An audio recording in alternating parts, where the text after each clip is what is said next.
ونصلي ونسلم على رسول الكريم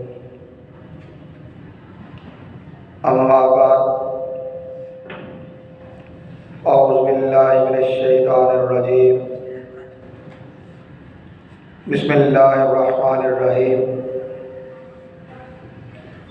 والذين يؤذون المؤمنين والمؤمنات بغير ما اكتسبوا فقد احتملوا بهتانا وإثما مبينا وقال النبي صلى الله عليه وسلم وآت الطريق حقه صدق الله مولانا العظيم وصدق رسوله النبي الكريم ونحن على ذلك من الشاهدين والشاكرين والحمد لله رب العالمين إن الله وملائكته يصلون على النبي يا أيها الذين آمنوا صلوا عليه وسلموا تسليما درود پاک باز میں پڑھی الصلاۃ والسلام علیک یا سیدی یا رسول اللہ وعلی آلک واصحابک یا سیدی یا حبیب اللہ الصلاۃ والسلام علیک یا سیدی یا ختم المرسلین وعلى آلك وأصحابك يا سيدي يا رحمة للعالمين.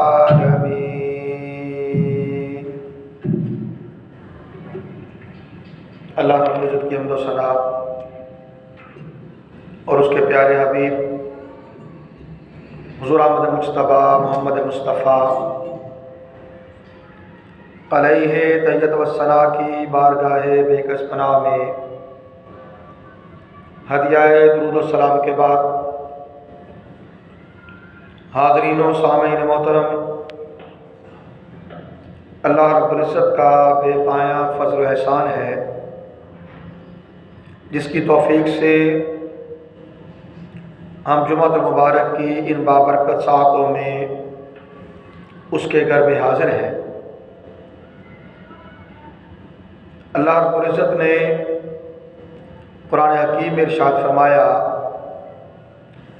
والذین یؤذون المؤمنین والمؤمنات بغیر ما اکتسبوا فقد احتملوا بہتانا واثما مبینا۔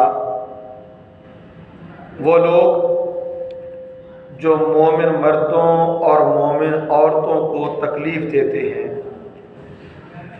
بغیر ان کے کسی ایسے عمل کے کہ انہیں تکلیف دی جائے، پس انہوں نے بہت بڑا بہتان اور بہت بڑا واضح گناہ، اثم مبینہ، واضح گناہ، کھلا گناہ اپنے ذمے لے لیا۔ آج کی ہم بات کرنے جا رہے ہیں چند ان معاشرتی رویوں کے حوالے سے جن کا تعلق ہمارے گلی سے ہے، بازار سے ہے اور روڈ سے ہے۔ مقصود یہ ہے کہ ہمارے ان رویوں کی، ان طریقوں کی اصلاح ہو سکے۔ ہم اپنے تئیں کوئی بھی عمل کرتے ہیں،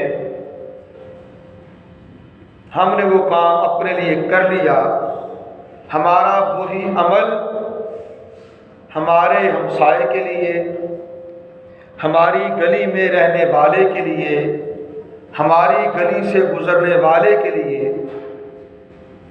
کس طرح تکلیف کا باعث بنتا ہے اور پھر کس طرح اس کی طرف سے بعض اوقات محبتوں بھرے جملے بھی ملتے ہیں کہ اسے کوئی اذیت پہنچی ہے، اسے کوئی تکلیف پہنچی ہے۔ رسول کونین صلی اللہ علیہ وآلہ وسلم نے ایک مرتبہ اپنے اصحاب کو مخاطب کیا اور ارشاد فرمایا ایاکم والجلوس فی الطرقات، راستوں میں بیٹھنے سے بچا کرو، راستوں میں بیٹھنے سے بچا کرو۔ قالوا یا رسول اللہ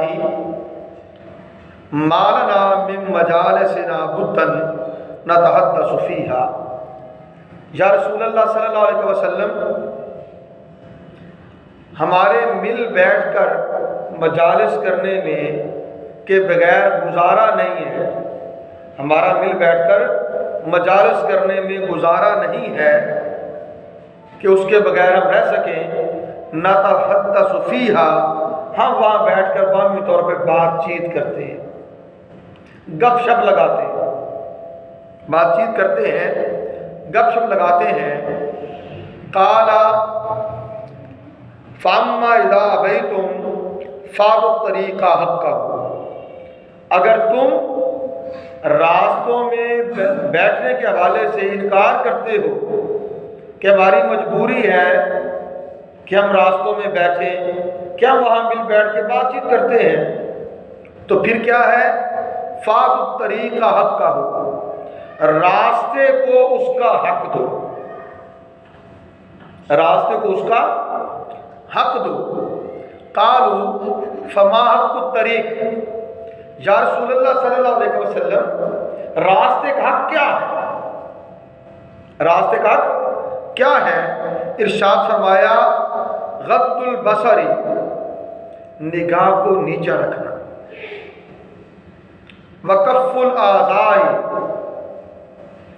تکلیف کو، اذیت کو روکنا کہ ہمارے کسی عمل سے کسی کو تکلیف نہ ہو، ورد السلام، سلام کا جواب دینا، والامر بالمعروف، نیکی کا حکم دینا، والنہی عن المنکر، اور برائی سے روکنا، برائی سے روکنا۔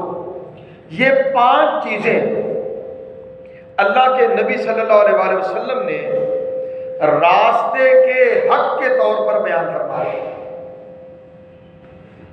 ہمیں آج کچھ ایسی ہی چیزوں کا جائزہ لینا ہے، یہ سوچتے ہوئے، یہ جانتے ہوئے کہ راستے کے ہم پر یہ 5 حقوق ہیں، تو کیا ہم میں سے جو لوگ راستوں میں بیٹھتے ہیں، چوکوں میں بیٹھتے ہیں، کسی گلی کے کونے کنارے پہ بیٹھتے ہیں، گپ شپ لگاتے ہیں، ہنسی مذاق کرتے ہیں، تو کیا وہ یہ 5 حق ادا کرتے ہیں؟ پہلا حق کیا ہے؟ غض البصر، نگاہ نیچی رکھیں، نگاہ نیچی رکھیں۔ نگاہ نیچی رکھنے کا معنی یہ ہے کہ آنے جانے والے اور آنے جانے والیاں وہ آپ کی نظر کے شر سے محفوظ رہیں۔ آپ کی آنکھوں میں جو شر ہے، آنکھوں میں جو بے باکی ہے، آنکھوں سے دیکھ کر کسی کے کردار کو، کسی کے اخلاق کو، کسی کے معاملات کو ڈسکس کرنا ہے، اور کسی کے پوشیدہ رازوں کے حوالے سے پردہ اٹھانا ہے، کیا تمہاری آنکھ کے شر سے جو لوگ راستے سے گزرتے ہیں وہ بچے ہوئے ہیں،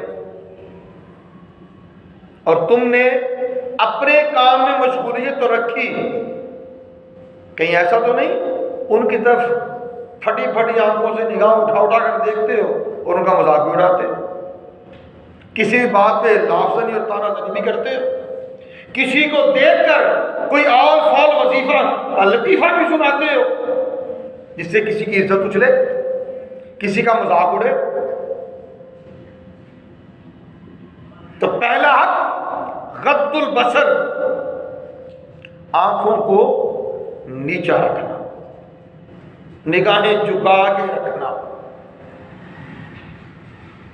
آج وہ چیز اس طرح نہیں رہی، مگر کچھ زمانے تھے جب گلیوں میں، بازاروں میں، چوکوں میں کوئی گلی محلے کے بزرگ بیٹھا کرتے تھے، مگر ان بزرگوں کے بیٹھنے کا مقصد بڑا مثبت ہوا کرتا تھا۔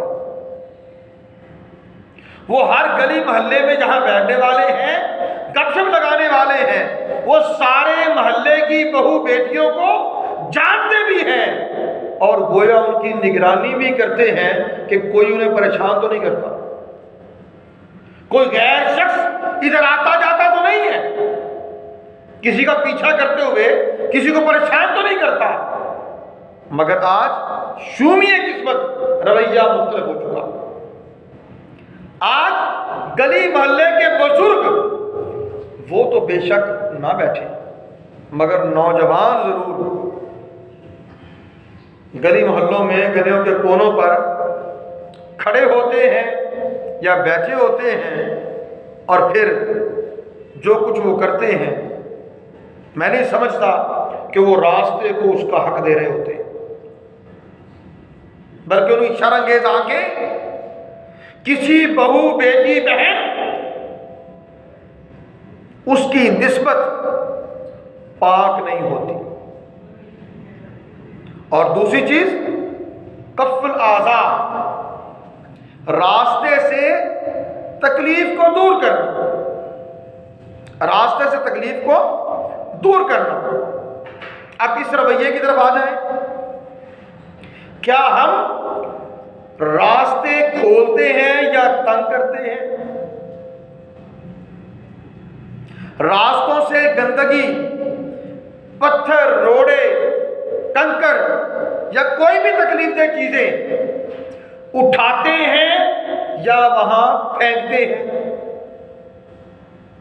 اٹھاتے ہیں یا پھینکتے ہیں کہ جس سے کسی کو اذیت نہ ہو؟ پھر اسی طرح اور بہت سے کام، اس چیز کو میں آگے بالتفصیل ڈسکس کرتا ہوں، ٹھیک ہے؟ مگر بہت سے ایسے کام کہ ہم اپنے لیے کر گزرتے ہیں، یہ سوچتے ہی نہیں کہ یہاں سے گزرنے والوں کے لیے آسانی ہوگی یا پریشانی ہوگی۔ ہمیں اپنے کام سے غرض، ہمارا الٹو سیدھا ہو گیا، کوئی جیت ہے چاہیے، مرتا ہے مرے، ہمیں کیا۔ پھر اس کے بعد اللہ کے نبی صلی اللہ علیہ وسلم رد السلام، آنے جانے والا سلام کہے تو اس کے سلام کا جواب دینا،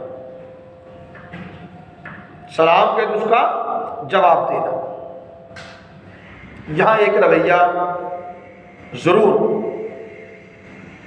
سوچنے والا ہے کہ معاشرے کی وہ بہترین عادت جسے مسلم معاشرے کا حصہ ہونا چاہیے وہ ختم ہو رہی ہے، اور اس کا سبب کیا ہے؟ ہمارے باطن کا فتنہ۔ ہم یہ سمجھنے والے ہوتے ہیں کہ بھائی میرا یہاں سے گزر ہوا ہے، جو کوئی میرے ملنے والا ہے یا نہ ملنے والا ہے وہ مجھ سے پہلے سلام کرے، میں کیوں کروں؟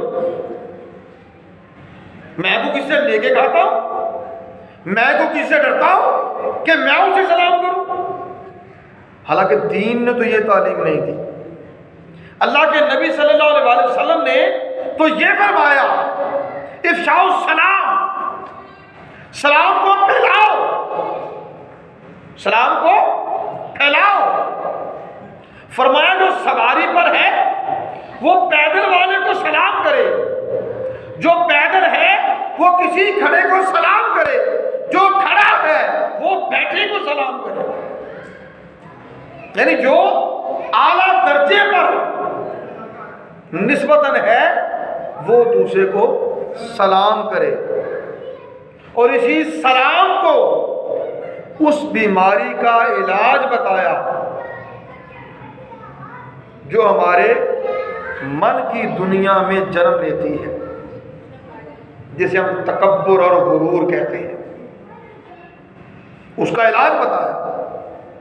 فرمایا کہ جو اپنے اندر تکبر محسوس کرتا ہو وہ دوسروں کو سلام کرنے میں پہل کرے، وہ دوسروں کو سلام کرنے میں پہل کرے۔ اس سے کیا ہوگا؟ وہ جو اندر تکبر کی، غرور کی، گھمنڈ کی بیماری ہے اس کا آہستہ آہستہ علاج ہوتا جائے گا، اس کا علاج ہوتا جائے گا۔ اور ہم آج اپنی میں کا شکار ہو کر نہ چھوٹا بڑے کو سلام کرنے کو تیار، نہ سواری میں موجود کسی پیدل کو سلام کرنے کو تیار، نہ کوئی کھڑا بیٹھے کو سلام کرنے کو تیار۔ کیوں؟ اس سے خدا نہ خواستہ شاید میری انسلٹ ہوگی اگر میں پہلے سلام لے لوں۔ تو یہ رویہ بھی ترک کرنے والا ہے، اسے ترک کرنا چاہیے۔ اللہ کے نبی صلی اللہ علیہ وسلم نے فرمایا کہ سلام کرو، جسے جانتے ہو اسے بھی، جسے نہیں جانتے اسے بھی، جسے جانتے ہو اسے بھی سلام کرو اور جسے نہیں جانتے اسے بھی سلام کرو۔ کیا ہوگا؟ محبت بڑھے گی، محبت بڑھے گی، اور وہی محبت معاشرتی تعمیر کا حصہ بنتی ہے۔ پھر فرمایا بل امر بالمعروف، نیکی کا حکم دو، والنہی عن المنکر، اور برائی سے روکو، برائی سے روکو، اچھائی کی تعلیم دو۔ اور آج ہم کیا دیکھتے ہیں؟ لوگ نماز کے لیے مسجد آ رہے ہیں، جو کہیں گلے کونے کنارے میں بیٹھے ہیں، اگر کوئی نمازی آنے والا انہیں نماز کے لیے کہہ دے اچھا جی بس آ رہے ہیں، وہ کوئی نہیں آتے، اور اگر کوئی من چلا ہو تو وہ ساتھ کوئی نہ کوئی جملہ بھی کس دے گا۔ نیکی کا حکم کہاں گیا؟ بھئی یہ تو ذمہ داری ان کی ہے جو راستے میں بیٹھے ہوئے ہیں کہ وہ نیکی کا حکم دے، کجا کوئی ان سے کہے اور وہ اس پر منفی کمنٹ کرے۔ اس حوالے سے سوچنا چاہیے۔ پھر ایک اور حدیث پاک لے لیں، پھر ہم سیدھا باتیں کی طرف چلتے ہیں۔ امام مسلم نے اس حدیث کو روایت کیا، اور حضرت ابی ہریرہ رضی اللہ تعالیٰ عنہ وہ راوی ہے۔ فرمایا کہ رسول کریم صلی اللہ علیہ وسلم نے فرمایا اتقوا اللائنین، لعنت والے کاموں سے بچا کرو، لعنت والے کاموں سے بچا کرو۔ قالوا وما العنانی، یا رسول اللہ صلی اللہ علیہ وسلم وہ لعنت والے کام کون سے ہیں؟ قال الذی یتخلی فی طریق الناس وذلہم، وہ شخص لعنت والا کام کرنے والا ہے جو راستوں میں پیشاب کرے، راستوں میں پیشاب کرے یا سایوں میں پیشاب کرے۔ سائے میں لوگ بیٹھتے ہیں، سائے میں پیشاب کیا، اسے لعنت والا کام کیا۔ راستے میں پیشاب کیا، اس نے لعنت والا کام کیا۔ کیوں جی؟ اس کے اس عمل کی بنا پر آنے جانے والوں کو تکلیف ہوگی، آنے جانے والوں کو تکلیف ہوگی۔ اور دین کی تعلیم کیا ہے؟ کہ تم سہولت دو، دوسروں کو آسانیاں دو، تکالیف نہ دو۔ اللہ کے نبی صلی اللہ علیہ وسلم نے تو یہ بھی فرمایا لا یؤمن احدکم حتی یحب لاخیہ ما یحب لنفسہ، تم میں سے کوئی شخص اس وقت تک مومن کامل نہیں ہو سکتا جب تک وہ اپنے بھائی کے لیے بھی وہی چیز پسند نہ کرے جو وہ اپنے لیے پسند کرتا جو وہ اپنے لیے پسند کرتا ہے۔ بڑی سیدھی اور سادہ بات ہے۔ ہم میں سے کوئی شخص یہ پسند نہیں کرتا کہ ہمیں کوئی اذیت دے، ہمارا کوئی نقصان کرے، ہمیں کوئی تکلیف پہنچائے۔ کیا کوئی پسند کرتا ہے؟ جی کوئی پسند نہیں کرتا۔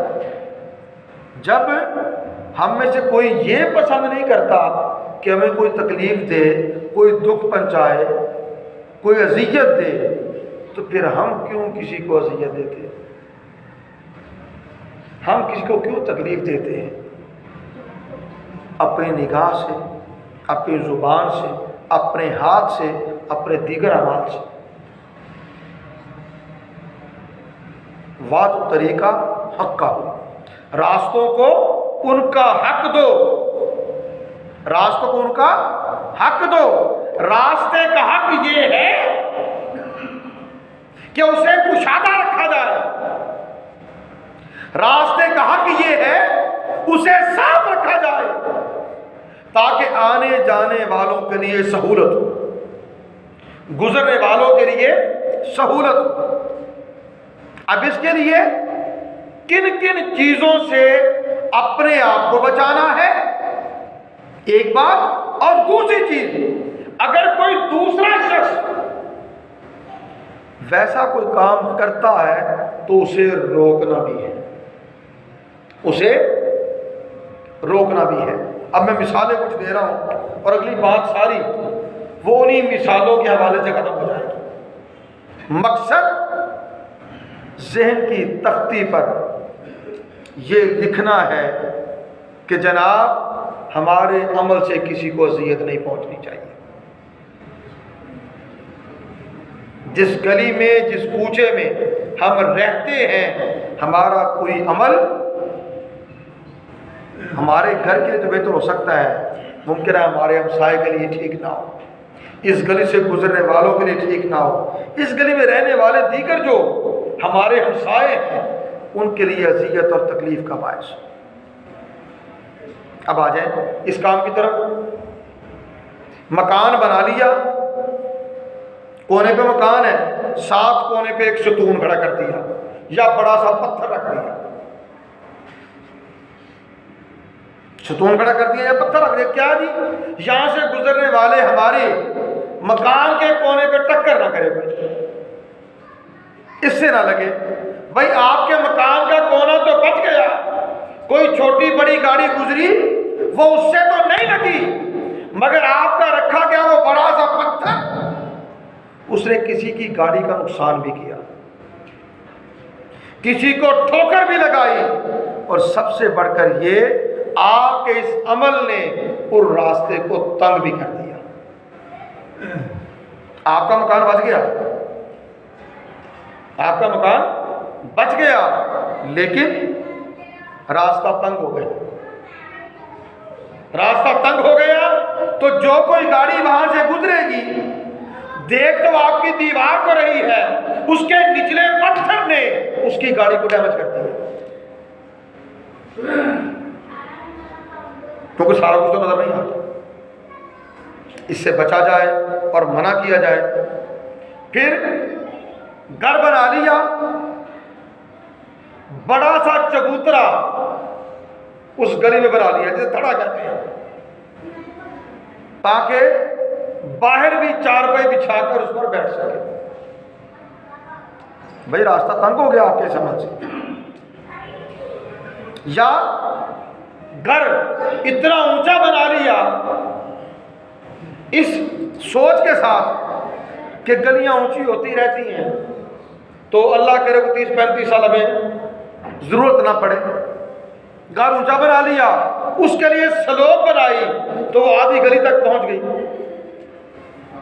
آپ نے اپنی سائیکل، موٹر سائیکل، گاڑی وہ تو چڑھا لی، لیکن وہاں سے گزرنے والوں کے لیے مستقل عذاب کھڑا کر دیا۔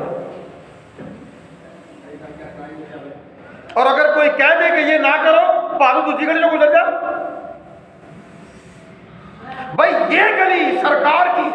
تمہاری ذاتی نہیں ہے، تمہاری ذاتی جگہ نہیں، سرکاری جگہ ہے، اور تمام لوگوں کا حق ہے جو یہاں رہنے والے ہیں وہ بھی یہاں سے گزر سکے، جو یہاں نہیں رہنے والے ان کے لیے بھی یہ راستہ ہے۔ کوئی ضروری نہیں کہ 4-5 فٹ کا کھڑا بنا لو، چبوترا بنا لو، آدھی گلی تک تم سلوپ بنا لو تاکہ تمہاری گاڑی اوپر چڑھ سکے، باقی سب پریشان ہو۔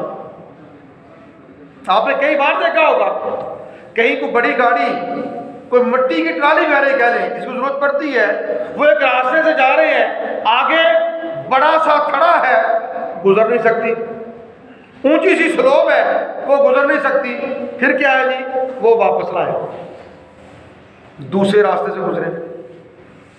کیا یہ چیز ان لوگوں کے لیے اذیت کا باعث نہیں ہے؟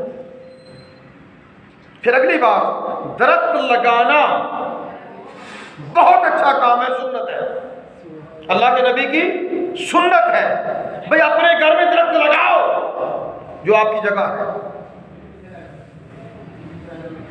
جو آپ کی جگہ ہے، گھر میں درخت لگاؤ، باغ میں درخت لگاؤ، گلیوں میں درخت لگا لینا اچھا کام ہے درخت لگانا، مگر گلی میں درخت لگا لینا کیا وہ راستہ تنگ نہیں کرتا؟ آپ نے اپنے گھر کے سامنے درخت لگا لیا، یہ پیچھے مہم چلی سرسبز پاکستان کی، بڑے درخت مفت ملے اور لگائے گئے، لیکن آپ گلیوں میں چلے جائیں، 2-2 3-3 فٹ جگہ گلی کس نے کور کر لی ہے ابھی، جبکہ وہ چھوٹا پودا ہے، جب بڑا ہوگا تو چھاؤں تو دے گا، لیکن کیا گزرنے والوں کے لیے پریشانی بھی پیدا نہیں کرے گا؟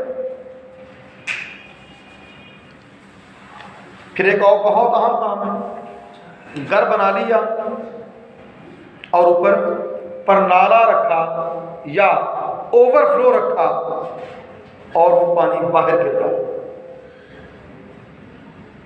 پر نالا رکھا پانی باہر، اوور فلو رکھا ٹینکی اوپر پڑی ہوئی ہے، اس کی جو اوور فلو ہے وہ بھی پائپ باہر، ایسا ہے کہ نہیں؟ بھئی آپ نے گھر بنایا ہے، وہیں سے پائپ لے کے اپنے سیوریج میں ڈال لو،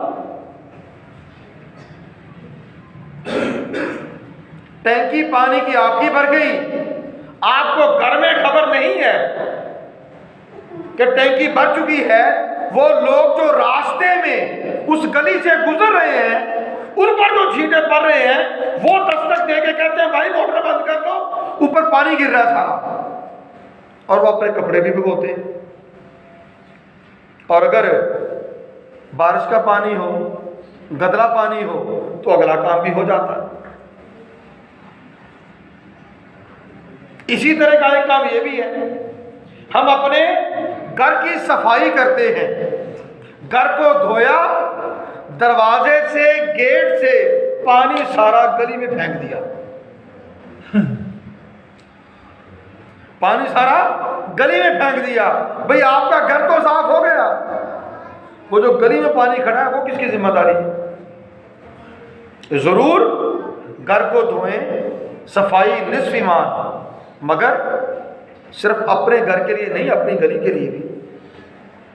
اگر پانی باہر کھڑا ہو گیا ہے اس کو پھیلا دینا کہ وہ خشک ہو جائے، یا اسے سیوریج کا راستہ اسے دکھا دینا تاکہ یہ پانی نکل جائے، یہ بھی تو ہماری کو اخلاقی ذمہ داری بنتی ہے کہ نہیں بنتی؟ اس پہ بھی سوچنا چاہیے۔ اسی طرح بعض کا ہوتا ہے گاڑی، گھر والا آیا، گھر کے باہر گاڑی اس طرح کھڑا کر دی کہ کسی گزرنے والے کے لیے راستہ نہیں ہے، کوئی اور گاڑی والا آئے گا تو راستہ نہیں، خیال کرنا چاہیے۔ اور اس سے بھی بڑی ایک بات، وقت ہمارا تھوڑا رہ رہا ہے، بعض بات آپ نے بڑے روڈز پہ دیکھا ہوگا، پیچھے ایمبولنس آ رہی ہے تو کچھ لوگ تو ایمبولنس کا راستہ دے دیتے ہیں، اکثریت کیا کرتے ہیں اپنی گاڑی کی سپیڈ بڑھا لیتے ہیں کہ ایمبولنس ہم سے آگے نہ گزرے، یہ آگے گزر جائے کہ ہم پیچھے رہ جائیں، اس کو راستہ نہیں ملتا۔ وہ پھر مسلسل ہارن بجا رہے ہیں، ہوٹر بجا رہے ہیں، اور ہم راستہ دینے کو پھر بھی تیار نہیں ہوتے۔ اس کے اندر کوئی مریض ہو سکتا ہے، جس طرف وہ ایمبولینس جا رہی ہے وہاں کوئی ایسا مریض ہو سکتا ہے کہ اگر یہ تاخیر سے پہنچے گی اس کی جان چلی جائے گی، زیادہ دیر اذیت میں مبتلا رہے گا۔ ہمیں سوچنا چاہیے۔ پھر گھر کا کوڑا کرکٹ وہ صاف کیا ہے تو اسے بھی طریقے سلیقے سے ٹھکانے لگانا چاہیے۔ گھر کے باہر رکھ رہے ہیں تو اپنے گھر کے باہر رکھے، دوسرے گھر کے ساتھ باہر نہ پھینکے۔ اور یہاں تو ایسا بھی ہوتا ہے، یہ چند سال پہلے کی بات ہے، میں جمعے کے لیے گھر سے نکلا، بائک پہ ادھر آ رہا تھا تو ایک گھر سے کوڑے والا شاپر، اور وہ گیلا بھی تھا، اور وہ گیلا بھی تھا۔ اب مجھے نہیں معلوم کوئی بچہ تھا، خاتون خانہ یا کوئی فرد، کوئی بھی، کیونکہ میں نے نہیں دیکھا، ٹھیک ہے۔ یہ میں گزرا ہوں اس طرف آنے کے لیے، وہ سیدھا شاپر آیا اور میرے ادھر آ گیا، کپڑے سارے، گیلا بھی تھا، اس کے ساتھ سارے کچرے والا تھا، تو یہاں بھی لگا، پتہ تو چل گیا کہ اس گھر سے آیا ہے، لیکن نظر کوئی نہیں آیا، میں کس سے کیا کہوں۔ میں واپس گیا، پھر چینج کر کے پھر جمعے کے لیے آیا۔ یہ چند سال پہلے کی بات ہے۔ عرض کیوں کر رہا ہوں، یہ ہمارا معاشرتی رویہ ہے، ہمیں اس کی اصلاح کرنی چاہیے۔ پھر گلیوں میں جانور باندھ لیتے ہیں، آپ نے بھینس رکھی ہے، گائے رکھی ہے، اس کا باڑا بناؤ بھائی، تو گھوڑا گدھا آپ کے پاس ہے، اس کے لیے باڑا بناؤ، اپنے گھر میں اس کے لیے جگہ رکھو۔ یہ تو کوئی کام نہیں کہ ایسے جانور آپ باہر باندھ لیں، وہ گوبر کریں، پیشاب کریں، اور پھر دم ہلائیں تو آنے جانے والوں پر چھینٹے بھی پڑے، پھر ان کے گوبر سے، پیشاب سے جو بدبو آئے وہ بھی آنے جانے والوں کی پریشانی کا باعث بنے۔ اور اگر کوئی منع کرے، آپ کہیں جی تواڈے کو غریب دیکھے نہیں جاندے، اس میں غربت والی کوئی چیز نہیں۔ کسی محنت میں، کسی مشقت میں کوئی عیب نہیں، ہر محنت، ہر مشقت اللہ کو محبوب ہے، اللہ کے نبی کو محبوب ہے، اللہ کے نبی کو محبوب ہے۔ اللہ کے نبی صلی اللہ علیہ وسلم نے تو ایک شخص سے ہاتھ ملایا، اس کے ہاتھ کھردرے تھے، پوچھا اے بندہ خدا تو کیا کام کرتا ہے؟ اس نے کہا جی میں پتھر کوٹنے کا کام کرتا ہوں، پتھر کوٹنے کا کام کرتا ہوں۔ اللہ کے نبی صلی اللہ علیہ وسلم نے اس کے ہاتھ لیے اور چوم لیے، ہاتھ لیے اور چوم لیے، اور پھر فرمایا القاسم حبیب اللہ، اپنے ہاتھ سے کمائی کرنے والا اللہ کا دوست ہے۔ کسی محنت میں، کسی مزدوری میں کوئی عار نہیں، رزق حلال کے سب ذرائع قابل تعریف ہیں، مگر یہ دیکھیں ہمارے کسی عمل سے ہمارے ہمسائے کو، ہماری گلی میں رہنے والے کو، ہماری گلی سے گزرنے والے کو کوئی اذیت تو نہیں پہنچی۔ وعد الطریقہ حق کا ہو، راستوں کو ان کا حق دو، راستے کشادہ ہوں گے سب سکھی۔ اب یہاں آخری بات میں کہہ لوں، ارادہ تھا وہ کہنی ہے مگر وہ پہلے ذہن میں نہیں رہی۔ محفل میلاد ہوتی ہے، میلاد النبی صلی اللہ علیہ وسلم کے موقع پر گلیاں بازار سجائے جاتے ہیں، یہ سارا عمل قابل تعریف ہے، لیکن گلی کو بند کرنا قابل تعریف نہیں ہے، گلیوں کو بند کرنا قابل تعریف نہیں ہے۔ گلی کا حق یہ ہے کہ اسے کھلا رکھا جائے، اور وہ آپ کے سارے معاشروں کے باسیوں کے لیے راستہ رکھا گیا ہے، اسے بند نہیں ہونا چاہیے۔ اللہ تعالیٰ ہمیں اپنے راستوں کے حقوق ادا کرنے کی توفیق عطا فرمائے، اور اپنے وہ رویے جن رویوں کی وجہ سے ہم دوسروں کے لیے اذیت کا باعث بنتے ہیں، ان رویوں کی اصلاح کرنے کی توفیق عطا